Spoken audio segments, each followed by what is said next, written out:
L'Institut du droit économique de la mer, plus connu sous le nom d'INDEMER, contribue depuis 30 ans à l'enseignement du droit de la mer. Régulièrement, il organise des colloques ou des séminaires réunissant des spécialistes hautement qualifiés. C'était le cas jeudi dernier au Novotel avec cette journée débat autour de la Convention des Nations Unies sur le droit de la mer, un thème traité de façon pratique. Ce que nous essayons de faire, c'est de positionner le droit de la mer et de montrer que ce n'est pas simplement une expression, mais qui se traduit dans la pratique. Alors, ce qu'il se passe, c'est que les normes sont adoptées. Il y a la Convention des Nations Unies sur le droit de la mer, et c'est d'ailleurs l'élément important de ce colloque. C'est basé sur l'entrée en vigueur, les 20 années d'entrée en vigueur de cette convention. Mais les normes, c'est très bien, mais il faut les appliquer.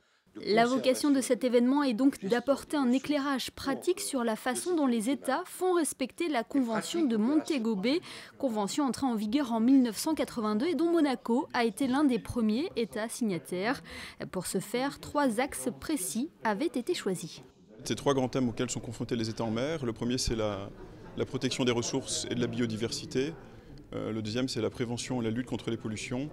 Et puis le dernier, c'est la lutte contre les trafics illicites, qui sont de tous ordres, la piraterie, le trafic de produits stupéfiants ou encore l'immigration clandestine. Ces expériences partagées entre les différents corps de métiers représentés aura permis de tirer des enseignements.